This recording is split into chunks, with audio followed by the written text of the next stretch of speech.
আচ্ছা, তোমাদের দ্রবণটা শেষ করে আমরা অ্যাসিড এর চ্যাপ্টারটা শুরু করেছি। আগের দিন কিছুটা পড়ানো হয়েছে। আগের দিন যেটা পড়ানো হয়েছিল সেটা হচ্ছে তিনটে খনিজ অ্যাসিডের ব্যবহার এবং তিনটে অ্যাসিড, কাকে আমরা অ্যাসিড বলবো, জলীয় দ্রবণে অ্যাসিড কোনগুলো এবং জলীয় দ্রবণে ক্ষার কোনগুলো, সেগুলো আমাদের পড়ানো হয়ে গেছে। আচ্ছা, এইবার আর্হেনিয়াস থিওরি পড়ানো হয়ে গেছে। এইবার যেটা পড়াবো সেটা হচ্ছে যে তিনটে অ্যাসিডের রাসায়নিক ধর্ম। যেমন কি কি অ্যাসিড আছে, তিনটে খনিজ অ্যাসিডের নাম আমরা জানি। তিনটে খনিজ অ্যাসিড হচ্ছে সালফুরিক অ্যাসিড, নাইট্রিক অ্যাসিড আর হাইড্রোক্লোরিক অ্যাসিড। তার মধ্যে তোমাদের বইতে প্রথমে আছে সালফিউরিক, তারপরে আছে হাইড্রোক্লোরিক, তারপরে হচ্ছে নাইট্রিক। কিন্তু আমি আমার সুবিধার জন্য নাইট্রিকটা আগে লিখে নিয়েছি। কেন নাইট্রিকটা আগে লিখে নিয়েছি? কারণ নাইট্রিক অ্যাসিডের যে বিক্রিয়া, এবং নাইট্রিক অ্যাসিডটাই দেখো সবচেয়ে বেশি আছে, নাইট্রিক অ্যাসিডের বিক্রিয়ার সংখ্যাটাই সবচেয়ে বেশি আছে, লিখতে অসুবিধা হবে বোর্ডে, সেই জন্য আমি এটাকে আগে করে নিয়েছি। আচ্ছা, ভিডিওস গুলো তোমরা বুঝতে পারছো কিনা, তোমরা পুরোটা ডাউনলোড করতে পারছো কিনা, কারণ ঝড় পরবর্তী ক্ষেত্রে তোমাদের নেটের কি রকম অবস্থা, তোমরা আমাকে অন্তত দু একজন অন্তত একটু ভয়েস মেসেজে জানাবে যে তোমাদের কোনো প্রবলেম হচ্ছে কিনা, বা কোনো জায়গাটা তোমাদের যদি অসুবিধা থাকে যে সেটাকে অন্যভাবে বলতে হবে, সেটা আমাকে এগুলো একটু আমাকে ফিডব্যাক দেবে।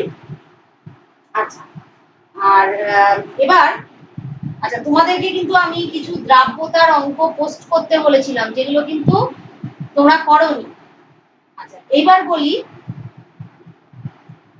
যে প্রথমে আমি নাইট্রিকটা বলবো। দেখো, নাইট্রিক অ্যাসিড, প্রত্যেকটা অ্যাসিডই, প্রত্যেকটা খনিজ অ্যাসিডেই কি আছে, প্রতিস্থাপনযোগ্য হাইড্রোজেন পরমাণু বা H+ আয়ন। কথাটা হচ্ছে H+ আয়ন প্রতিস্থাপনযোগ্য। কেন না, এই হাইড্রোজেন আয়নগুলোকে প্রতিস্থাপন করা যায়। কে প্রতিস্থাপন করতে পারে? কোনো ধাতু প্রতিস্থাপন করতে পারে। তাহলে প্রত্যেকটা অ্যাসিডে এরকম প্রতিস্থাপনযোগ্য হাইড্রোজেন আছে। যেমন হাইড্রোক্লোরিক অ্যাসিডে একটা H+Cl-, যেমন সালফিউরিক অ্যাসিড H2SO4, তাতে আছে দুটো প্রতিস্থাপনযোগ্য হাইড্রোজেন। তাহলে এগুলো হচ্ছে কি, এই হাইড্রোজেনগুলো ধাতু দ্বারা প্রতিস্থাপিত হয়, এজন্য এগুলোকে প্রতিস্থাপনযোগ্য হাইড্রোজেন বলে। বা এই হাইড্রোজেনগুলোই বোঝায় যে এটাকে মানে কতগুলো OH- আয়ন লাগবে একটা সল্ট তৈরি করতে এই অ্যাসিডগুলো। তাহলে এটা হচ্ছে প্রতিস্থাপনযোগ্য হাইড্রোজেন। এরপরে তোমরা আরো পড়বে। এবার আমি নাইট্রিক অ্যাসিডটা বলে দিই। নাইট্রিক অ্যাসিডের প্রথম রিঅ্যাকশনটা কি করেছি, কার্বনেটের সঙ্গে রিঅ্যাকশন। দেখো, সোডিয়াম কার্বনেটের সঙ্গে নাইট্রিক অ্যাসিডের রিঅ্যাকশনে কি হয়েছে, sodium nitrate, carbon die oxide, জল। তো তুমি যদি এই রিঅ্যাকশনটা সোডিয়াম কার্বনেট দিয়ে না করে তুমি যদি এই রিঅ্যাকশনটা সোডিয়াম বাইকার্বনেট দিয়ে করো, NaHCO3, তাহলেও কিন্তু রিঅ্যাকশনের একই জিনিস পাচ্ছ। কি কি পাচ্ছ? Sodium nitrate, carbon die oxide আর জল। আচ্ছা, এবার ক্ষারক এবং ক্ষারের সঙ্গে বিক্রিয়া। দেখো, এটা দিয়েছি পটাশিয়াম হাইড্রোক্সাইড, সোডিয়াম হাইড্রোক্সাইড। এগুলো কি? এগুলো হচ্ছে এক একটা ক্ষারক, OH- আছে ক্ষারক। তাহলে এগুলোর সঙ্গে, এই ক্ষারগুলোর সঙ্গে নাইট্রিক অ্যাসিডের বিক্রিয়া হচ্ছে কি ব্যাপারটা, যে এখানে একটা H+ আয়ন,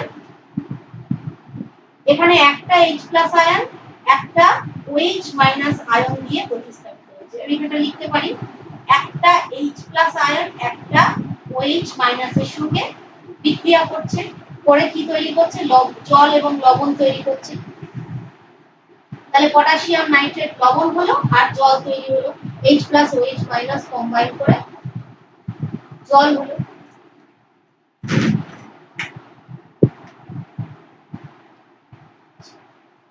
এবার আরেকটা রিঅ্যাকশন আমি দেখিয়েছি, এটা তো OH, এগুলো তো বেসের সঙ্গে দেখালাম শুধুমাত্র পটাশিয়াম হাইড্রোক্সাইড, সোডিয়াম হাইড্রোক্সাইড। আরেকটা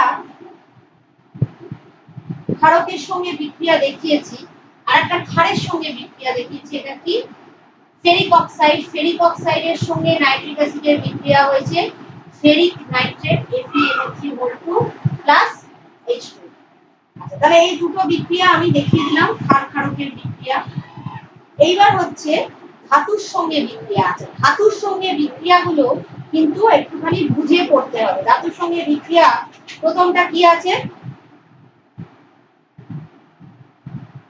ম্যাগনেসিয়ামের সঙ্গে ডাইলিউট নাইট্রিক অ্যাসিড।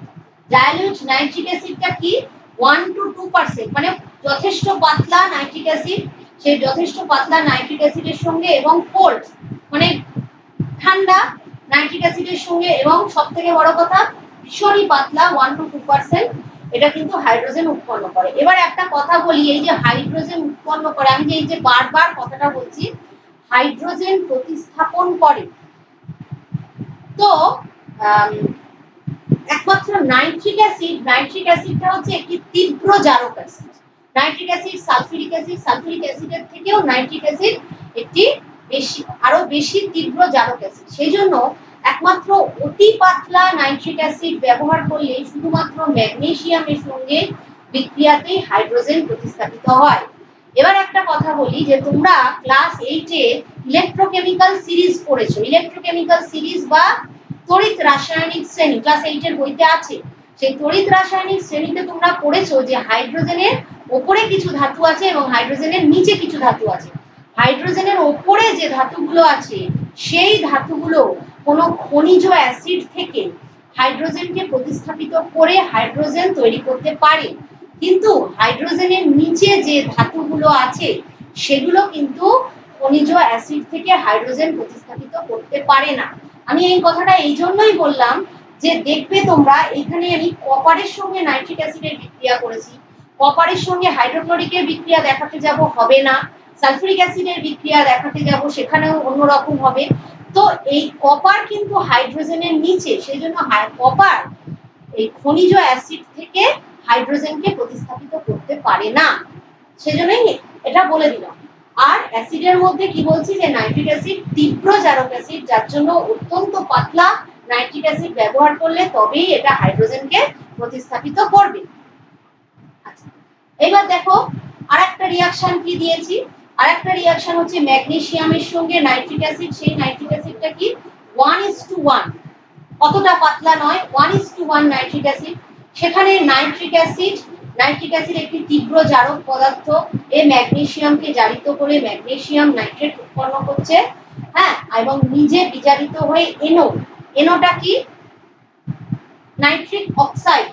এটা nitric oxide, nitrogen die oxide, nitrous oxide. মনে রাখবে nitric oxide, nitrogen die oxide, nitrous oxide, ঠিক আছে, তিনটে। তাহলে নাইট্রিক অক্সাইড উৎপন্ন করলো এবং জল।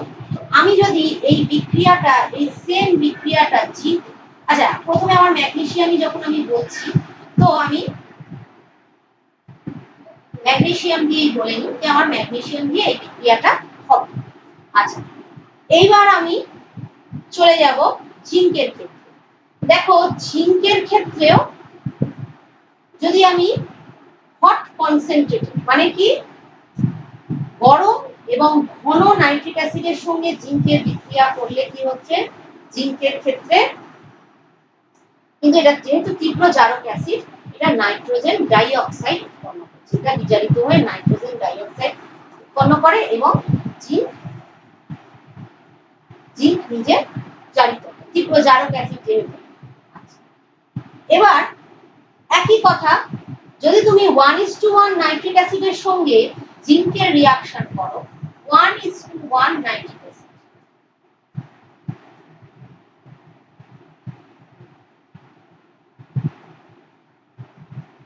1:1 নাইট্রিক অ্যাসিডের সঙ্গে জিঙ্কের বিক্রিয়া করো, একইভাবে জিঙ্ক নাইট্রেট উৎপন্ন হবে, জিঙ্ক নাইট্রেট, নাইট্রাস অক্সাইড এবং জল উৎপন্ন। বিক্রিয়াগুলোকে আমি যেভাবে লিখছি বা মানে যেভাবে পড়াচ্ছি সেইভাবে পড়ার চেষ্টা করবে, তাহলে কি জিনিসগুলো মনে থাকবে। আচ্ছা, আরেকটা কি আমি নাইট্রিক অ্যাসিডের আরেকটা বিক্রিয়া কি দেখিয়েছি যে জিঙ্কের সঙ্গে নাইট্রিক অ্যাসিডের বিক্রিয়া, যেখানে কি হচ্ছে জিঙ্কের সঙ্গে ঠান্ডা এবং পাতলা, ঠান্ডা এবং পাতলা নাইট্রিক অ্যাসিডের বিক্রিয়ায় জিঙ্ক নাইট্রেট, নাইট্রাস অক্সাইড এবং জল। ঠান্ডা এবং পাতলা নাইট্রিক অ্যাসিড, এটা কিন্তু 1:1, এটা কিন্তু অতটাও পাতলা নয়, যেটা এটা যেমন এখানে দেখিয়েছিলাম খুবই পাতলা, সেখানে এই বিক্রিয়াটা হলো। আর এটার ক্ষেত্রে ঠান্ডা এবং পাতলা নাইট্রিক অ্যাসিডের সঙ্গে এই বিক্রিয়াটা হলো, মধ্যম গাঢ় মানে 1:1 এর সঙ্গে এই বিক্রিয়াটা হলো, এবং হট কনসেন্ট্রেটেডের সঙ্গে এই বিক্রিয়াটা। আচ্ছা, আবার জিঙ্কের সঙ্গে নাইট্রিক অ্যাসিড ভেরি ডাইলিউট মানে ভীষণই পাতলা, সেই নাইট্রিক অ্যাসিডের বিক্রিয়ায় কি তৈরি হচ্ছে? জিঙ্ক নাইট্রেট, অ্যামোনিয়াম নাইট্রেট এবং জল। জিঙ্ক নাইট্রেট, অ্যামোনিয়াম নাইট্রেট এবং জল। আচ্ছা, এইগুলো হলো জিঙ্কের। আচ্ছা, এইবার পরেরটা কি বলবো? পরেরটা বলবো কপারের। আচ্ছা দেখো, কপারটাও ওই একই কথা বলি যে কপার কিন্তু ইলেকট্রোকেমিক্যাল সিরিজে নাইট্রিক অ্যাসিড হাইড্রোজেনের নিচে। এবার কপারের সঙ্গে প্রথম আমি কি বলবো? কপারের ক্ষেত্রেও 1:1 তুমি যদি নাইট্রিক অ্যাসিড নাও, সেক্ষেত্রে কিন্তু কপারের সঙ্গেও 1:1 নাইট্রিক অ্যাসিড নিয়ে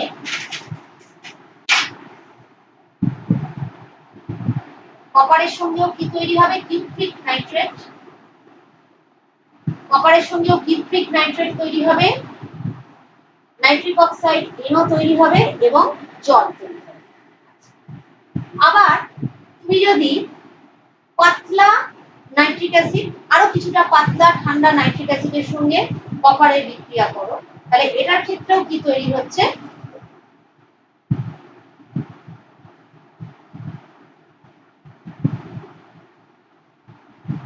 নাইট্রাস অক্সাইড। এখানটাই হচ্ছে নাইট্রিক অক্সাইড, নাইট্রিক অক্সাইড, এটা হচ্ছে নাইট্রাস অক্সাইড। তাহলে এগুলো একটু মনে রাখতে হবে। এবার আরেকটা বলি, কপারের সঙ্গে হট কনসেন্ট্রেটেড নাইট্রিক অ্যাসিড, এই বিক্রিয়াটা কিন্তু যথেষ্ট ইম্পর্টেন্ট বিক্রিয়া।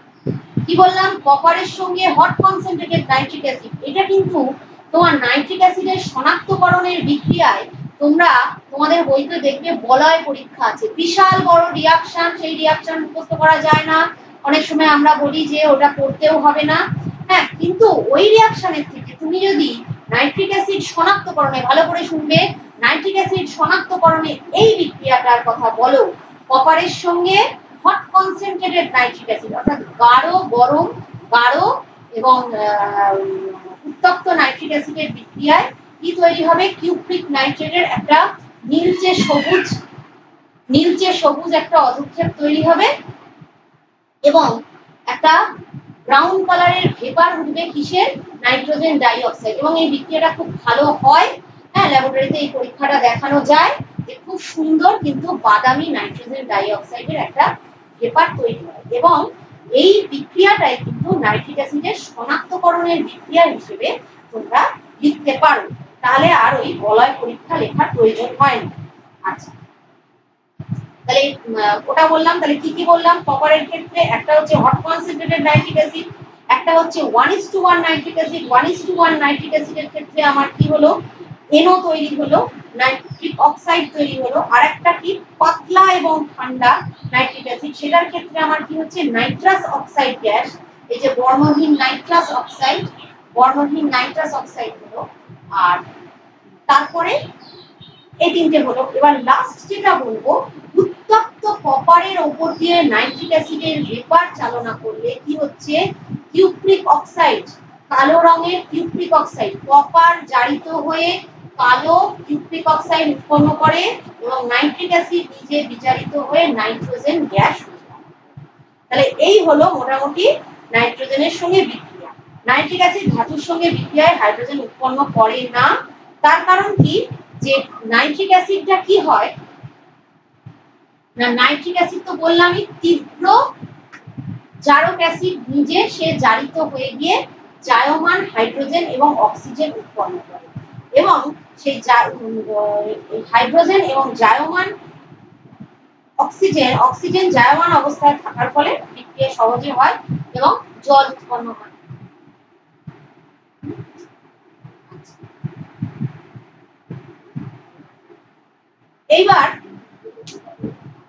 এইবার আমি পড়াবো, এটা হয়ে গেল নাইট্রিক অ্যাসিড।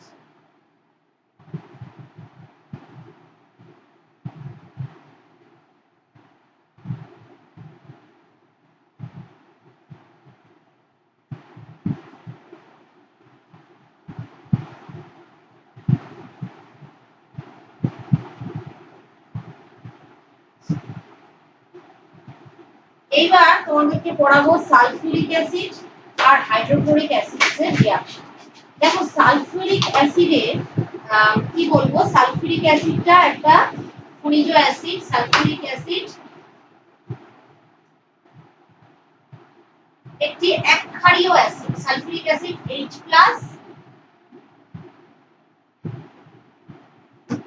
এবং Cl- বিয়োজিত হলো। তাহলে প্রথমে আমরা কি কি রিঅ্যাকশন করেছি, একটা হচ্ছে কার্বনেটের সঙ্গে রিঅ্যাকশন করেছি। কার্বনেট, দেখো সোডিয়াম কার্বনেটের সঙ্গে হাইড্রোক্লোরিক অ্যাসিডের রিঅ্যাকশন।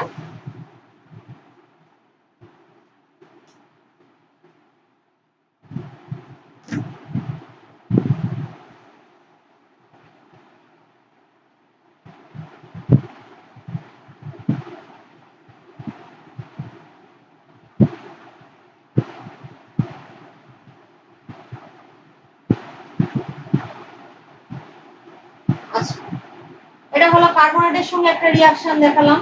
আচ্ছা, বাইকার্বনেটের সঙ্গে একটা রিঅ্যাকশন দেখাই।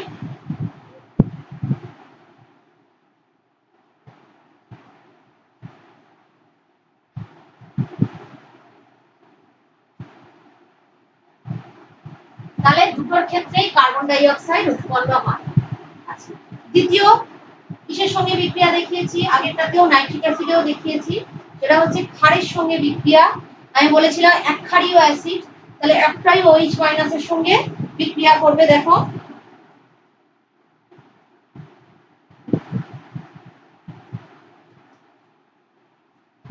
এই বিক্রিয়াটাকে আমি ভেঙে লিখতে পারি। এই বিক্রিয়াটাকে আমি কিভাবে ভেঙে লিখতে পারি, Na+ plus OH minus plus H+ plus Cl-। এবার কি করলো, Na+ আর Cl- কম্বাইন করলো, আর এই দুটো কম্বাইন করলো, তাহলে কি হলো, NaCl প্লাস H2O। এবার তুমি এরকম ভাবে আরেকটা দেখাতে পারো, অ্যামোনিয়াম ক্লোরাইডের সঙ্গে রিঅ্যাকশন। অ্যামোনিয়াম হাইড্রোক্সাইডের সঙ্গে রিঅ্যাকশন দেখাতে পারো। অ্যামোনিয়াম হাইড্রোক্সাইডের সঙ্গে তুমি HCl এর রিঅ্যাকশন দেখাতে পারো। কি হবে, অ্যামোনিয়াম ক্লোরাইড হচ্ছে একটা সল্ট, রিঅ্যাকশনটা দেখাতে পারো। ওক্ষেত্রেও অ্যামোনিয়াম প্লাস আয়ন উৎপন্ন হবে। আচ্ছা, এবার আর কি দেখাতে পারো, আর হচ্ছে ধাতুর সঙ্গে বিক্রিয়া। যেমন বলি ম্যাগনেসিয়াম এর সঙ্গে তুমি লঘু হাইড্রোক্লোরিক অ্যাসিড, লঘু হাইড্রোক্লোরিক অ্যাসিড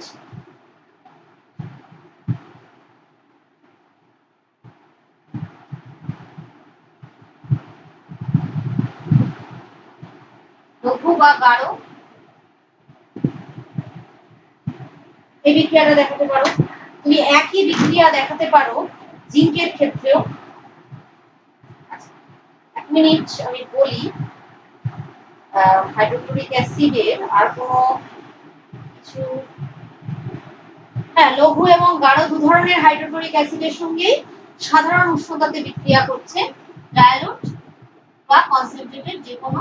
তুমি ওই একই বিক্রিয়া তুমি কার ক্ষেত্রে দেখাতে পারো, তুমি এই একই বিক্রিয়া দেখাতে পারো জিঙ্কের ক্ষেত্রে। এখানে ম্যাগনেসিয়াম দিয়ে করেছি, একই জিনিস আমি জিঙ্কের ক্ষেত্রেও দেখিয়ে দিতে পারবো। আরেকটা বিক্রিয়া কি, কপারের সঙ্গে। দেখো কপারের সঙ্গে হাইড্রোক্লোরিক অ্যাসিডের বিক্রিয়া করার কিন্তু কোনো জায়গা নেই, কারণ সালফিউরিক অ্যাসিড বা নাইট্রিক অ্যাসিড এরা হচ্ছে তীব্র জারক অ্যাসিড। এদের ক্ষেত্রে কি হচ্ছে, যে অক্সিজেন এবং হাইড্রোজেন বেরোচ্ছে সেটা কম্বাইন করে জল হয়ে যাচ্ছে, কিন্তু হাইড্রোক্লোরিক অ্যাসিডের ক্ষেত্রে সে ব্যাপার নেই। তাহলে হাইড্রোক্লোরিক অ্যাসিডের সঙ্গে কপারের সরাসরি কোনো বিক্রিয়া হবে না, ঠিক আছে, তাহলে সরাসরি কোনো বিক্রিয়া হচ্ছে না। কিন্তু কপারের সঙ্গে গাঢ় হাইড্রোক্লোরিক অ্যাসিডের রিঅ্যাকশন, এবং এই রিঅ্যাকশনটায় তুমি যদি অক্সিজেন সাপ্লাই করো বাইরে থেকে, তাহলে সেই রিঅ্যাকশনটা হতে পারে। এবং এইটাকে কি করা হবে, এই মিক্সচারটাকে বয়েল করা হলো এবং অক্সিজেন বাইরে থেকে অ্যাপ্লাই করা হলে তাহলে আমার কি তৈরি হতে পারে, কিউপ্রিক ক্লোরাইড।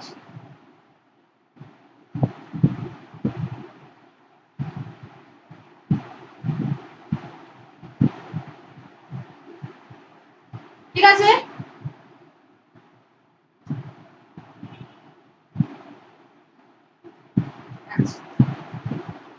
এবার তাহলে আমার কিন্তু হাইড্রোক্লোরিক অ্যাসিড বলা হয়ে গেল। এবার আমি বলবো সালফুরিক অ্যাসিড।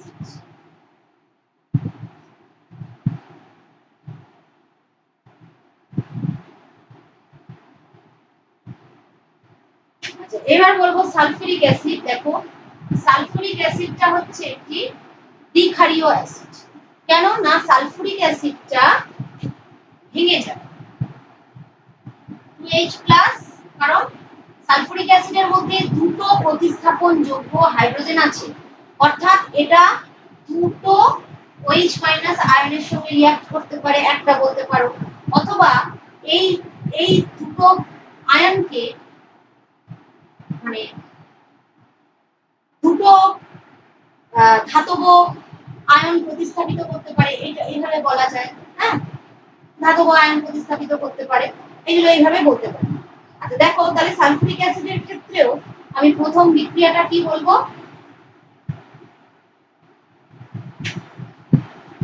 সালফুরিক অ্যাসিডের ক্ষেত্রেও কার্বনেটের বিক্রিয়া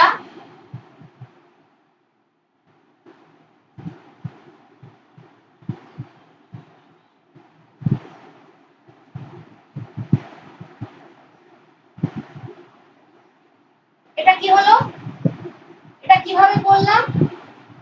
এটা হচ্ছে যে এই দুটো হাইড্রোজেনকে একভাবে একসঙ্গে প্রতিস্থাপন করা হয়। এটা কি তৈরি হলো? Sodium sulphate, carbon die oxide আর জল। এবার আমি সোডিয়াম বাইকার্বনেট দিয়েও এই রিঅ্যাকশনটা করতে পারি। সোডিয়াম বাইকার্বনেট দিয়ে NaH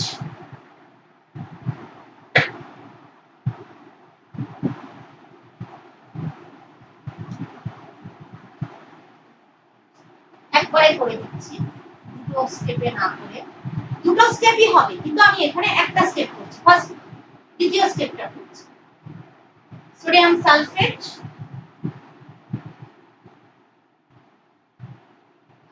কার্বন ডাই অক্সাইড, আর তাহলে কার্বনেটের সঙ্গে অ্যাসিডের রিঅ্যাকশনে কার্বন ডাই অক্সাইড রিলিজ হলো। আচ্ছা এইবার হচ্ছে ক্ষার বা ক্ষারকের সঙ্গে বিক্রিয়া দুটো ধাপে হবে, দুটো হাইড্রোজেন যেহেতু আছে। প্রথমটা কি হলো? প্রথমটা হচ্ছে একটা বাইলবন উৎপন্ন হবে। বাইলবন মানে অ্যাসিড লবণ, যার মধ্যে যে লবণের মধ্যে প্রতিস্থাপনযোগ্য হাইড্রোজেন পরমাণু থেকে যায় তাকে বলা হয় অ্যাসিড লবণ। তাহলে দেখো এটার ক্ষেত্রে কি হচ্ছে? সোডিয়াম হাইড্রোজেন সালফেট, এই হলো প্লাস এটা হচ্ছে কি বাইলবন অ্যাসিড সল্ট।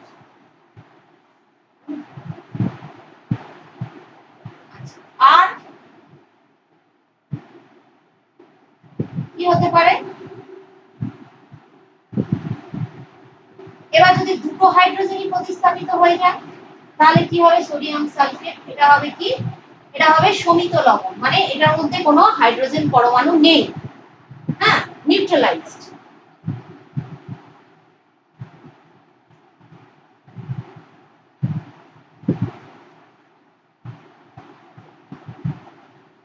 হলো।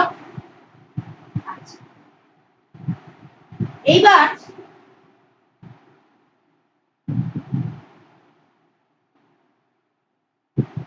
এবার হচ্ছে ম্যাগনেসিয়ামের সঙ্গে, এবার হচ্ছে ধাতুর সঙ্গে সালফুরিক অ্যাসিডের রিঅ্যাকশন।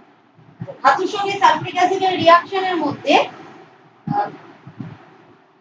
প্রথম বলবো ম্যাগনেসিয়াম, ম্যাগনেসিয়ামের সঙ্গে ডায়ালুট সালফুরিক অ্যাসিডের রিঅ্যাকশন। ডায়ালুট মানে কি? লঘু। ডায়ালুট সালফুরিক অ্যাসিডের রিঅ্যাকশনে কি করছে? দুটো হাইড্রোজেনকে প্রতিস্থাপিত করতে পারছে ম্যাগনেসিয়াম দিয়ে, কি তৈরি হচ্ছে? Magnesium sulphate. জিঙ্কের ক্ষেত্রেও কিন্তু একই বিক্রিয়া হবে, তাহলে ম্যাগনেসিয়াম সালফেট আর হাইড্রোজেন, এটা কিন্তু এখানে কিন্তু আমি জিঙ্ক দিলেও একই বিক্রিয়া হচ্ছে।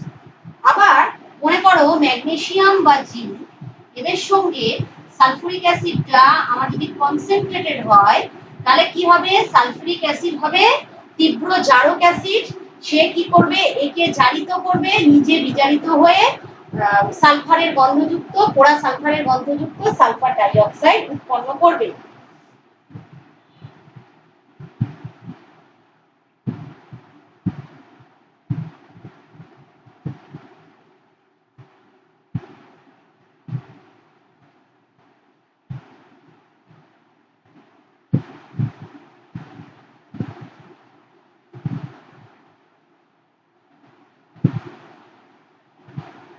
আচ্ছা, আমি কিন্তু এইগুলো যেভাবে পড়াচ্ছি সেইভাবে পড়বে, বেশি পড়তে গেলেই কিন্তু এগুলো প্রবলেম হবে। আচ্ছা, এইবার বলি কপার। কপারের সঙ্গে হাইড্রোক্লোরিক অ্যাসিডের তো রিঅ্যাকশন হয় না, নাইট্রিক অ্যাসিডের রিঅ্যাকশন দেখানো হয়ে গেছে। এবার হচ্ছে সালফুরিক অ্যাসিডের রিঅ্যাকশন।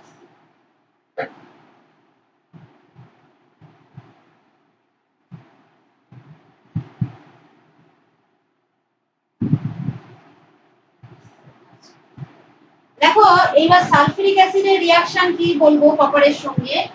কপার তার সঙ্গে তুমি যদি সালফুরিক অ্যাসিডটা ডাইলুট নাও, ডাইলুট সালফুরিক অ্যাসিডটা কি মানে এর জারণ ক্ষমতার থেকে কনসেন্ট্রেটেড সালফুরিক অ্যাসিডের জারণ ক্ষমতাটা বেশি, তো সেই জন্য তুমি আলাদা করে অক্সিজেনটা নিলে জারণ ক্ষমতা বাড়ানোর জন্য।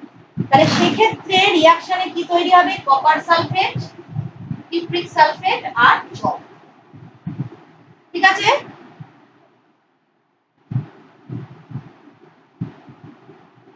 আচ্ছা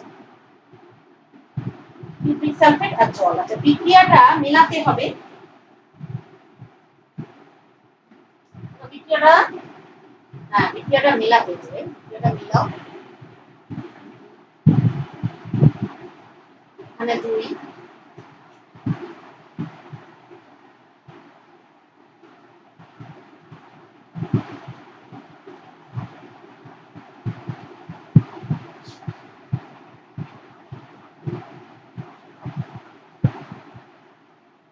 আচ্ছা এরপরের বিক্রিয়াটা কি আছে,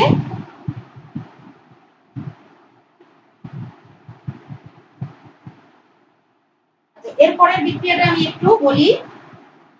কপারের সঙ্গে কনসেন্ট্রেটেড সালফুরিক অ্যাসিডের বিক্রিয়া। আচ্ছা আমি দেখে নিই একবার যে আর কোনো বিক্রিয়া তোমাদের এই সালফুরিক অ্যাসিডের মধ্যে বাদ যাচ্ছে। সালফুরিক অ্যাসিডের বিক্রিয়ার মধ্যে আর কোনো বিক্রিয়া তোমাদের বাদ যাচ্ছে কিনা সেটা দেখতে হবে। আচ্ছা এটা পুরোটা মেলাও, এখানে 2, এখানে অক্সিজেনের, তাহলে এইখানে 2, এইবার পরেরটা কি করব, পরেরটা হচ্ছে তাহলে হ্যাঁ আরেকটা বিক্রিয়া আছে, সেটা হচ্ছে কপারের সঙ্গে সালফুরিক অ্যাসিড, কিন্তু সেটা কি রকম সালফুরিক অ্যাসিড, সেটা হচ্ছে কারো sulphuric acid, concentrated sulphuric acid. Concentrated sulphuric অ্যাসিডের বিক্রিয়াতে এটা তীব্র জারক অ্যাসিড হিসেবে কাজ করছে এবং copper sulphate, sulphuric copper sulphate, sulphur dioxide এবং জল উৎপন্ন করছে, নীল বর্ণের কিউপ্রিক সালফেট বা কপার সালফেট এবং জল।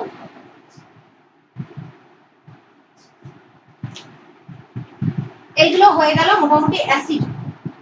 এবার তোমাদের যেটা আছে সেটা হচ্ছে শনাক্তকরণ। শনাক্তকরণটার থেকেও কিন্তু কিছু কোশ্চেন আসে। শনাক্তকরণ থেকে কোশ্চেনটা কিভাবে আসে, যে ধরো একটা টেস্ট টিউবের মধ্যে একটা দ্রবণ দেওয়া আছে, বর্ণহীন একটা দ্রবণ আছে বা বর্ণহীন একটা সলিউশন আছে। সেই বর্ণহীন সলিউশনটা কি, নাইট্রিক অ্যাসিড না সালফুরিক অ্যাসিড না হাইড্রোক্লোরিক অ্যাসিড, সেইটা শনাক্ত করতে দিতে পারে। তাহলে সেই ধরনের শনাক্তকরণটা আমরা কিভাবে করব। এবার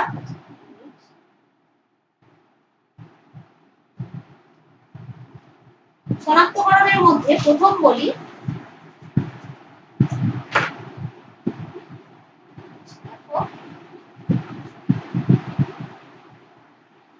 মনে করো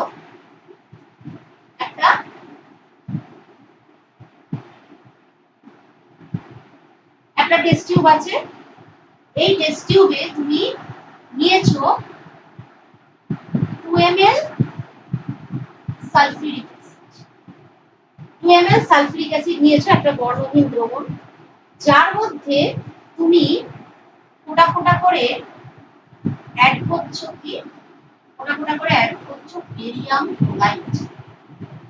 বেরিয়াম ক্লোরাইড অ্যাড, তো কি হবে তুমি দেখবে যে এই টেস্ট টিউবটার তলায় একটা সাদা অধক্ষেপ, একটা সাদা অধক্ষেপ। এই যে এটা উৎপন্ন হলো, এই অধক্ষেপটাকে তুমি দুটো ভাগে ভাগ করো। তুমি 1 নম্বর যে ভাগটা, সেই 1 নম্বর ভাগটার মধ্যে তুমি দিলে কনসেন্ট্রেটেড HCl, আবার এর 2 নম্বর যে ভাগটা, তার মধ্যে তুমি দিলে দেখলে দুটোই দিয়েই অধক্ষেপটা অদ্রাব্য, দুটোর ক্ষেত্রেই অধক্ষেপটা অদ্রাব্য। তাহলে এখানে কি তৈরি হচ্ছে, সালফিউরিক অ্যাসিড টাকে তুমি এই বেরিয়াম ক্লোরাইড দিয়ে শনাক্ত করতে পারবে। এই বেরিয়াম ক্লোরাইডের সঙ্গে সালফিউরিক অ্যাসিডের রিঅ্যাকশনে বেরিয়াম সালফেট তৈরি হবে, বেরিয়াম সালফেট এবং হাইড্রোক্লোরিক অ্যাসিড। এই বেরিয়াম সালফেটটাই হচ্ছে সাদা অধক্ষেপ, ঠিক আছে, এটাই হচ্ছে সাদা অধক্ষেপ। এবং এই অধক্ষেপটা কনসেন্ট্রেটেড নাইট্রিক অ্যাসিডেও অদ্রবীভূত থাকছে, এই হাইড্রোক্লোরিক অ্যাসিডেও অদ্রবীভূত থাকছে, আবার নাইট্রিক অ্যাসিডেও অদ্রবীভূত থাকছে। হলো, তাহলে এটার মাধ্যমে তুমি সালফিউরিক অ্যাসিড শনাক্ত করতে পারবে। এইবার বলি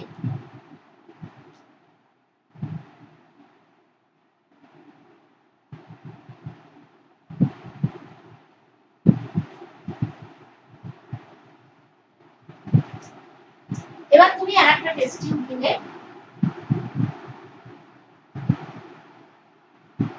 সেই টেস্ট টিউবটার মধ্যেও তুমি নিলে 2 ml হাইড্রোক্লোরিক অ্যাসিড। এই হাইড্রোক্লোরিক অ্যাসিড 2 ml নিয়ে তুমি তার মধ্যে ফোঁটা ফোঁটা করে যোগ করছো সিলভার নাইট্রেট, AgNO3 তুমি ফোঁটা ফোঁটা করে যোগ করছো। তা ফোঁটা ফোঁটা করে সিলভার নাইট্রেট যোগ করলে দেখলে যে ওই রকম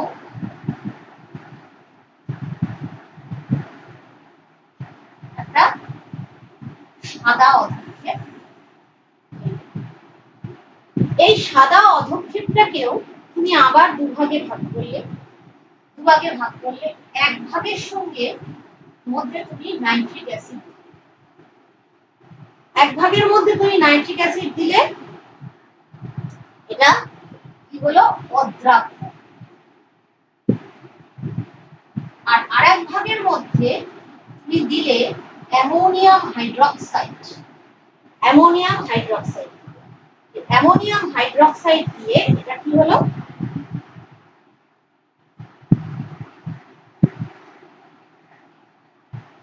অ্যামোনিয়াম হাইড্রক্সাইডের সঙ্গে এটা যোগটা অধক্ষেপটা দ্রাব্য, ঠিক আছে। এবার তাহলে তোমার এখানে কি হচ্ছে, বিক্রিয়াটা কি হচ্ছে, হাইড্রোক্লোরিক অ্যাসিডের সঙ্গে সিলভার নাইট্রেটের বিক্রিয়ায় কি তৈরি হচ্ছে, সিলভার ক্লোরাইড, যেটা হচ্ছে এই সাদা অধক্ষেপটা, যেটা হচ্ছে নাইট্রিক অ্যাসিডে অদ্রাব্য। আর এটা নাইট্রিক অ্যাসিডে অদ্রাব্য। আচ্ছা, আরেকটা কি কিন্তু কিসে দ্রাব্য, অ্যামোনিয়াম হাইড্রক্সাইড। দেখো এই silver chloride plus nitric acid, এটা হচ্ছে কিছু হলো না, কিন্তু সিলভার ক্লোরাইডের সঙ্গে তোমার অতিরিক্ত অ্যামোনিয়াম হাইড্রক্সাইড দিলে কি তৈরি হচ্ছে,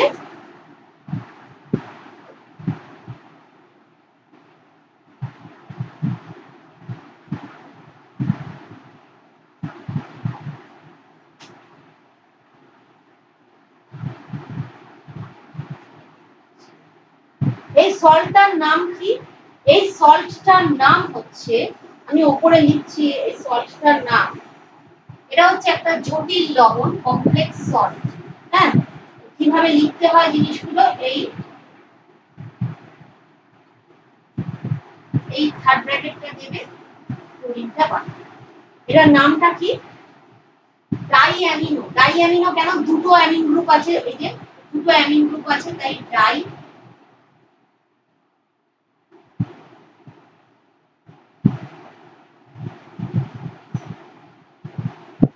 ডাইঅ্যামিনো সিলভার ক্লোরাইড। ডাইঅ্যামিনো সিলভার ক্লোরাইড এই লবণটা তৈরি। তাহলে এটা আমার হাইড্রোক্লোরিক অ্যাসিড শনাক্তকরণ।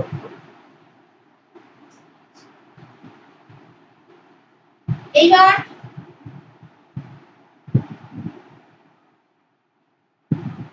আমরা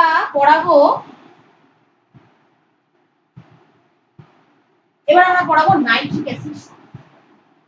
তো নাইট্রিক অ্যাসিড শনাক্তকরণের জন্য তোমাদের কি কি লাগবে? নাইট্রিক অ্যাসিড শনাক্তকরণের জন্য দুটো টেস্ট টিউব। একটা টেস্ট টিউবের মধ্যে তুমি নিয়েছো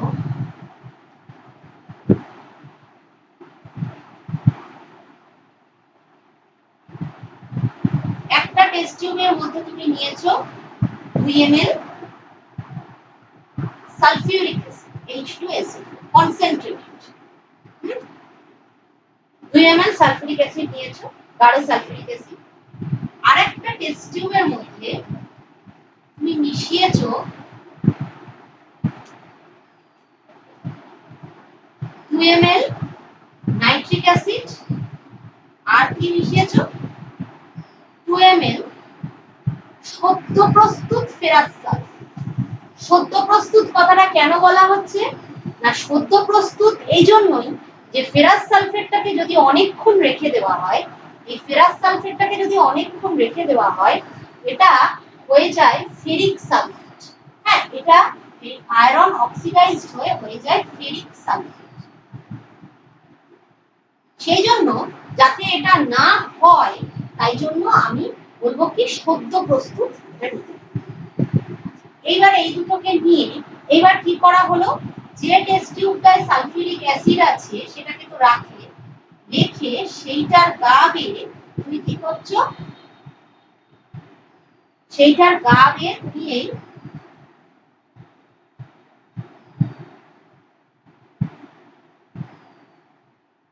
এই যে মিক্সচারটা, এই নাইট্রিক অ্যাসিড আর ফেরাস সালফেটের মিক্সচারটা ঢেলে দিচ্ছ। এবার গা দিয়ে আস্তে আস্তে ঢালতে থাকলে দেখবে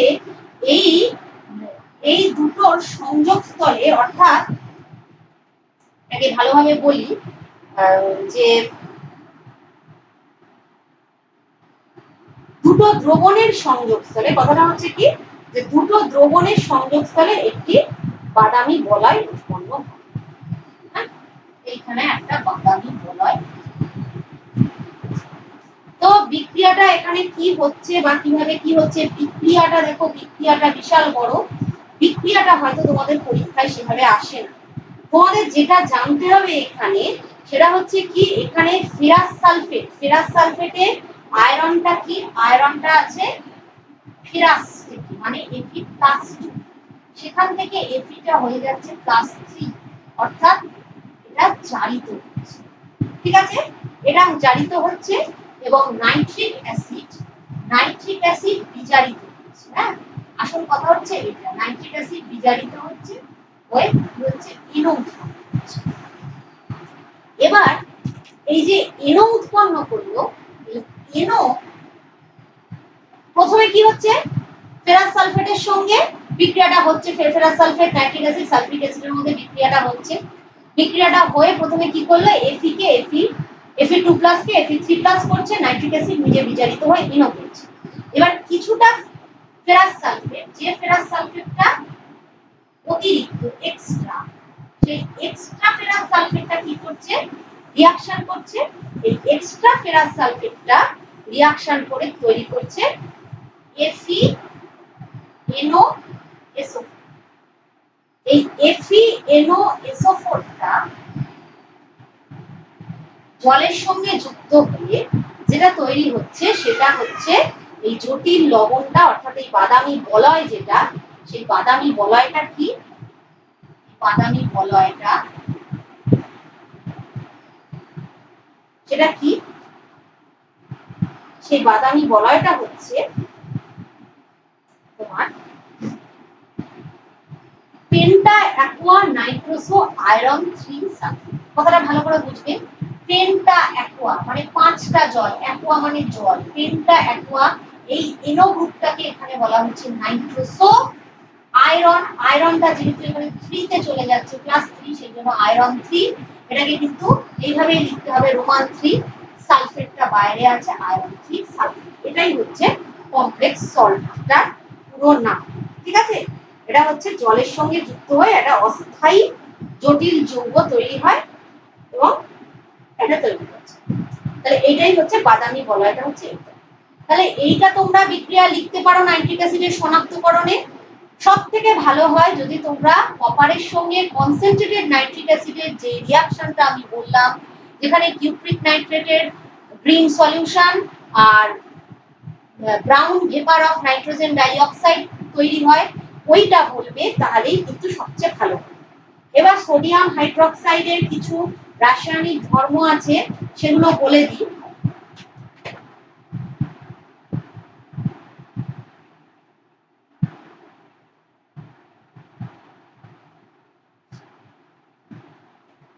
সোডিয়াম হাইড্রোক্সাইডের ধর্মগুলো যেগুলো বলবো, এটা একটা হচ্ছে অ্যাসিডের সঙ্গে বিক্রিয়া। এবার এটা কি? এটা হচ্ছে তীব্র ক্ষার এবং এটি কি করে? অ্যাসিডের সঙ্গে বিক্রিয়া করে সোডিয়ামের লবণ উৎপন্ন করে। NaOH হাইড্রোক্লোরিক অ্যাসিডের সঙ্গে বিক্রিয়া করছে, হাইড্রোক্লোরিক অ্যাসিডের সঙ্গে বিক্রিয়া করে কি তৈরি করবে? NaCl লবণ আর জল। এটা তো তোমরা জানো, বারবার জানো, এটা বারবার বলতে হবে না। আচ্ছা, তুমি ঠিক একই ভাবে এটা যদি নাইট্রিক অ্যাসিডের সঙ্গে বিক্রিয়া করে তাহলে কি হবে? নাইট্রেট লবণ তৈরি হবে, NaNO3 প্লাস জল। আবার এটা যদি সালফিউরিক অ্যাসিডের সঙ্গে বিক্রিয়া করে, সালফিউরিক অ্যাসিডের দুটো H+ আয়ন দিতে পারে, তাহলে প্রথম স্টেপে বিক্রিয়া করে সোডিয়াম হাইড্রোজেন সালফেট অর্থাৎ অ্যাসিড লবণ তৈরি করবে। আর দ্বিতীয় স্টেপে কি তৈরি করবে? দ্বিতীয় স্টেপে এটা বিক্রিয়া করে সোডিয়াম সালফেট আর জল উৎপন্ন করবে।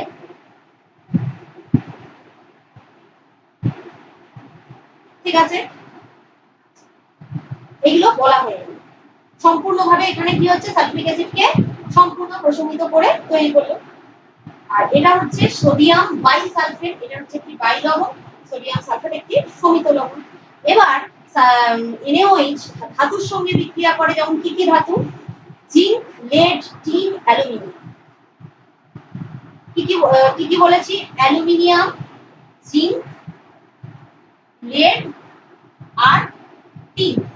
এর সঙ্গে কে বিক্রিয়া করে? সোডিয়াম হাইড্রোক্সাইড বিক্রিয়া করতে পারে। এই ধাতুগুলি চূর্ণ অবস্থায় উত্তপ্ত গাঢ় সোডিয়াম হাইড্রোক্সাইডের সঙ্গে বিক্রিয়া করে।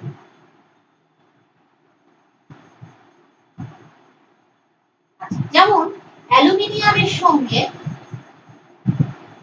সোডিয়াম হাইড্রোক্সাইডের বিক্রিয়ায় কি তৈরি হবে? Sodium aluminate, sodium aluminate, NaAlO2 plus hydrogen. তাহলে হাইড্রোজেনকে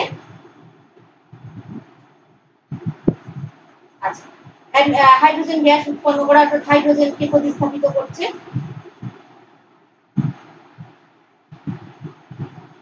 সোডিয়াম অ্যালুমিনেট। আবার ঠিক জিঙ্কের সঙ্গে সোডিয়াম হাইড্রোক্সাইড রিঅ্যাকশন করে সোডিয়াম জিঙ্কেট উৎপন্ন করে,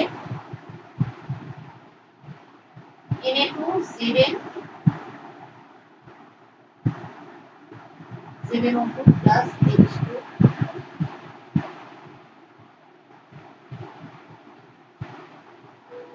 আচ্ছা, তাহলে এগুলো সব বলা হলো। এইবার একটুখানি যেটা বলতে হবে, দেখো পরের টপিকটা কি দিয়েছে। পরের টপিকটা দিয়েছে অ্যাসিড এবং ক্ষারের নিরাপদ ব্যবহার। আচ্ছা, অ্যাসিড এবং ক্ষারের নিরাপদ ব্যবহারটা আমরা কিভাবে করতে পারি, যেমন ধরো হাইড্রোক্লোরিক অ্যাসিড বা সালফুরিক অ্যাসিড। সালফুরিক অ্যাসিড কি করে, সালফুরিক অ্যাসিড স্কিনের উপরে পড়লে সালফুরিক অ্যাসিড স্কিনের যেটা জলীয় অংশ সেটাকে অ্যাবজর্ব করে নেয়। তখন কি হয়ে যায়, কার্বন মানে স্কিন থেকে জল বেরিয়ে গেলে স্কিনটা চার্ড হয়ে যায়, অর্থাৎ কালো হয়ে যায়। হ্যাঁ, কালো কার্বনে পরিণত হয়। তাহলে সালফুরিক অ্যাসিড এইভাবে স্কিনের ক্ষতি করছে, অর্থাৎ কালো দাগ হয়ে যায়। আবার যদি নাইট্রিক অ্যাসিড স্কিনের উপরে পড়ে, তাহলে নাইট্রিক অ্যাসিড স্কিনের উপরে পড়লে কি হচ্ছে, যে নাইট্রিক অ্যাসিড স্কিনে পড়লে সেটা স্কিনের সঙ্গে বিক্রিয়া করে হলুদ রঙের নাইট্রোসেলুলোজ উৎপন্ন করে। এবং দেখবে নাইট্রিক অ্যাসিড হাতে লাগলে পরে যখন তোমরা দেখবে যে হাতটা হলুদ হলুদ হয়ে যায়, ওটা কি তৈরি হচ্ছে, নাইট্রোসেলুলোজ, যেটা তোমার কিছুদিন পরে শক্ত হয়ে উঠে যায়। আবার সালফুরিক অ্যাসিড, হাইড্রোক্লোরিক অ্যাসিড স্কিনে লাগলে প্রচন্ড জ্বালার সৃষ্টি হয়, এটাকে আমরা অ্যাসিড বার্ন বলি। আচ্ছা, তারপরে জামা কাপড়, আসবাবপত্র ইত্যাদিতেও কিন্তু অ্যাসিড পড়লে জিনিসগুলির ক্ষতি হয়। যেমন জামা কাপড়ে সালফুরিক অ্যাসিড পড়লে সেগুলো ফুটো হয়ে যায়। আচ্ছা, আবার মনে করো হাইড্রোক্লোরিক অ্যাসিডের সঙ্গে সোডিয়াম হাইড্রোক্সাইড, পটাশিয়াম হাইড্রোক্সাইড, এগুলোও কিন্তু মারাত্মক ক্ষয় সাধন করে। যেমন চোখে সাবান জল পড়লে জ্বালা করে। তাহলে কেন এটা জ্বালা করে, তেমন কারণ এর মধ্যে সোডিয়াম হাইড্রোক্সাইড আছে। সোডিয়াম হাইড্রোক্সাইডের স্কিনে পড়লে সেখানেও কিন্তু প্রচন্ড ক্ষত সৃষ্টি হয়, একে বলা হয় ক্ষারে পোড়া। তাহলে এই আবার সোডিয়াম হাইড্রোক্সাইডের যে ধোঁয়াটা, ভেপারটা, এটাও কিন্তু স্কিনের পক্ষে খুব খারাপ। এগুলো তো বলা হয়। আচ্ছা, এর পরের টপিকটা দেখো, এর পরের টপিকটা কি আছে,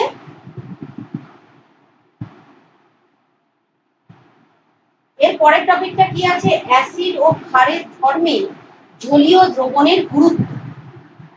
আচ্ছা, তুমি ধরো একটা বিকারের মধ্যে টার্টারিক অ্যাসিড আর সোডিয়াম বাইকার্বনেট মিশিয়ে রেখেছো।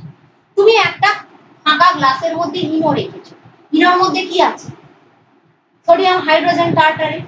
তার মানে ওই সোডিয়াম বাইকার্বনেট আর টার্টারিক অ্যাসিড তুমি মিশিয়ে রেখেছো। এবার ওর মধ্যে তুমি কিচ্ছু দিলে না, কিচ্ছু হবে, তুমি ওর মধ্যে জল দাও, জল দিলে সঙ্গে সঙ্গে ওর থেকে কার্বন ডাই অক্সাইড নির্গত হবে। তার মানে এই বিক্রিয়াটা হওয়ার জন্য আমার জলের প্রয়োজন, অর্থাৎ জলটা এলে তবেই কি হচ্ছে, H+ আয়ন উৎপন্ন হয়।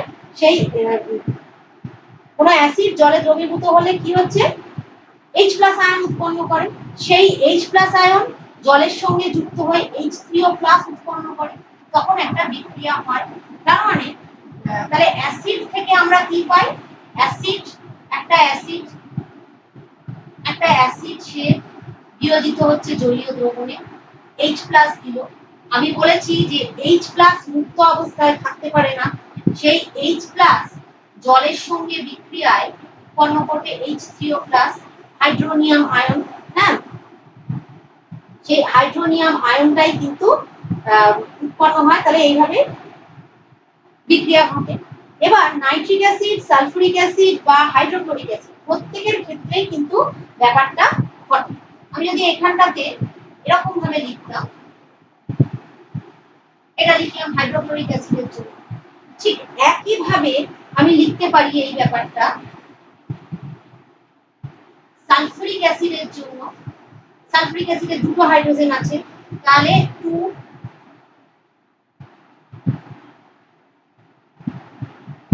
এটা হবে। আচ্ছা, সালফুরিক অ্যাসিডের ক্ষেত্রে লিখলাম, আবার নাইট্রিক অ্যাসিডের ক্ষেত্রেও লিখতে পারি। অর্থাৎ এই যে খনিজ অ্যাসিড, তীব্র খনিজ acid, hydrochloric acid, sulphuric acid, nitric acid, এই তিনটে অ্যাসিড জলীয় দ্রবণে সম্পূর্ণভাবে আয়নিত হয়ে H3O+ আয়ন দেয়। এইগুলোকে কি বলা হয়, এই অ্যাসিডগুলোকে কি বলা হয়, এই অ্যাসিডগুলোকে বলা হয় তীব্র অ্যাসিড, স্ট্রং অ্যাসিড। কিন্তু কিছু কিছু অ্যাসিড আছে, যেমন মনে করো কিছু কিছু অ্যাসিড আছে, যেমন আমি বলি তাদের নাম, ধরো ফর্মিক অ্যাসিড,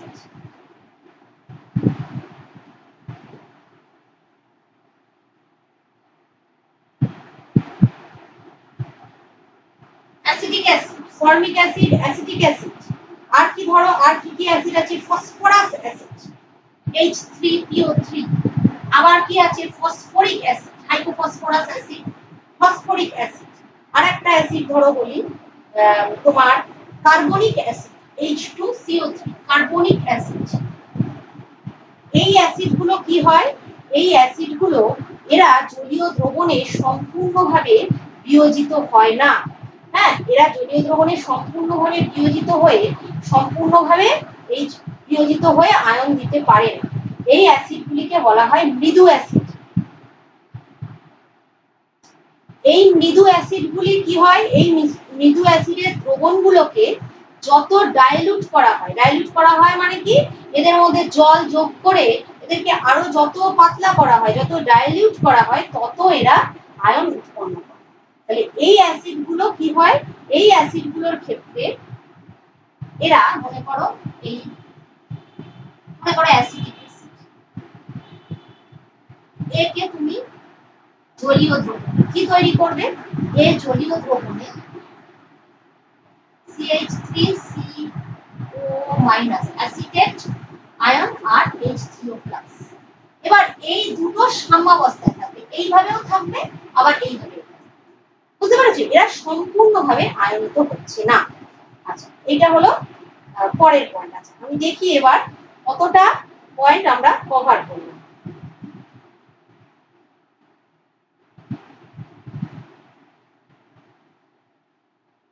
আচ্ছা, দেখছি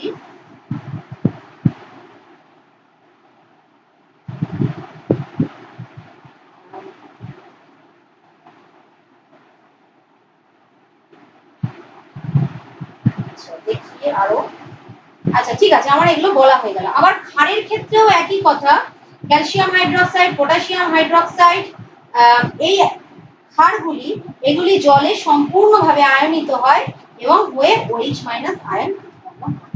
যেমন একটা বলে দিই, একটা এখানে দেখিয়ে দিই।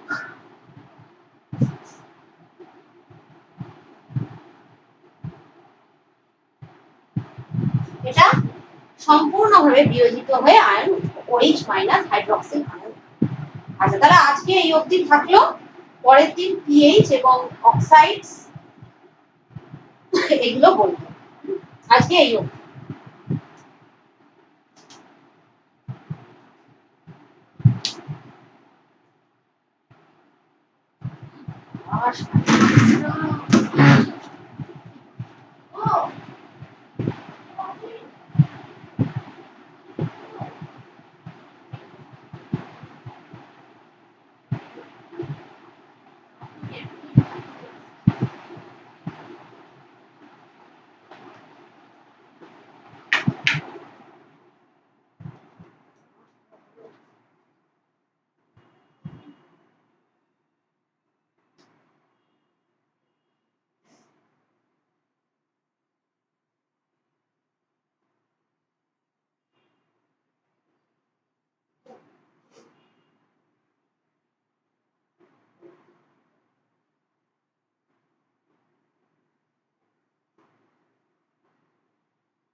নোটগুলো কোথায়?